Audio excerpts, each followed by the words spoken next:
আসসালামু আলাইকুম রহমতুল্লাহ।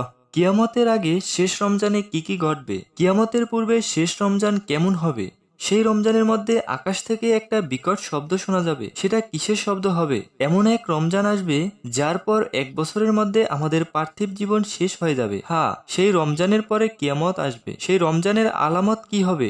মানুষ কিভাবে জানতে পারবে যে এটাই পৃথিবীর শেষ রমজান? জানতে হলে ভিডিওটি সম্পূর্ণ মনোযোগ সহকারে দেখুন। পৃথিবীর শেষ কিভাবে হবে, এই পৃথিবীর শেষ কিভাবে হবে তা নিয়ে বিভিন্ন বিজ্ঞানী বিভিন্ন তথ্য দিয়েছেন। কেউ কেউ বলেছেন যে সূর্য আমাদের গ্রহকে তার তাপ দেওয়া বন্ধ করে দেবে। সূর্যের আলো পৃথিবীতে প্রাণের সবচেয়ে অবিচ্ছেদ্য অংশ, কারণ সূর্যালোক সালেক সংশ্লেষণের অন্যতম প্রধান উৎস এবং পানিচক্র সূর্যের আলো ছাড়া ধ্বংস হয়ে যাবে। কিছু কিছু বিজ্ঞানী বলেছেন পৃথিবীতে সমস্ত পানি শেষ হয়ে যাবে, আর নয়তো ওজোন স্তর বিলুপ্ত হয়ে যাবে। আমাদের পৃথিবীর সাথে সূর্য অথবা মহাশূন্য বিচরণকারী অন্য যে কোনো গ্রহের সংঘর্ষ ঘটবে। কিয়ামতের বেশ কিছু আলামত বিভিন্ন হাদিসের কিতাবে এবং কোরআনে বর্ণিত হয়েছে। কিয়ামতের কিছু লক্ষণ ইতোপূর্বে সত্য প্রমাণিত হয়েছে। যেমন হাদিসে রয়েছে, কিয়ামতের আগে নিঃস্ব এবং নগ্ন পায়ে রাখালরা উঁচু উঁচু বিল্ডিং নির্মাণে প্রতিযোগিতা করবে। আমার প্রিয় ভাই ও বোনেরা, এখন আমরা দেখতে পাচ্ছি আরবরা উঁচু উঁচু ভবন নির্মাণের চেষ্টা করছে।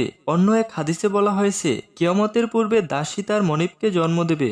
এখনো আমরা দেখতে পাচ্ছি উন্নত বিশ্বের অনেক দেশে সারোগেসি খুবই সাধারণ বিষয় হয়ে দাঁড়িয়েছে, যেখানে ধনী লোকেরা তাদের সন্তানদের জন্ম দেওয়ার জন্য একজন মহিলাকে ভাড়া করে। একবার হজরত মুহাম্মদ সাল্লাল্লাহু আলাইহি সাল্লাম বলেছেন, কিয়ামতের আগে জিনা ব্যাপক হয়ে যাবে। কিছু মুসলিম দেশ সহ বিশ্বের অনেক দেশগুলোতে জিনা ভাইরাসের মতো ছড়িয়ে পড়বে। আমাদের অবশ্যই এই ভাইরাস থেকে নিজেদের রক্ষা করতে হবে। আল্লাহ আমাদের এই পাপ থেকে রক্ষা করুন এবং আমাদের ক্ষমা করুন। একটি হাদিসে মুহাম্মদ সাল্লাল্লাহু আলাইহি সাল্লাম বলেছেন, কিয়ামতের পূর্বে সময়ের বরকত চলে যাবে, সময় অনেক দ্রুত অতিক্রান্ত করবে। এখন আপনি অনুভব করতে পারেন যে আমাদের চারপাশে সবাই অভিযোগ করছে সময় কিভাবে দ্রুত চলে যায়। মনে হচ্ছে একটা বছর পার হচ্ছে এক মাসের মতো, একটা মাস পার হচ্ছে এক সপ্তাহের মতো। এগুলোর মতোই কিয়ামতের পূর্বে শেষ রমজানের মাঝেও এক নিদর্শন রয়েছে।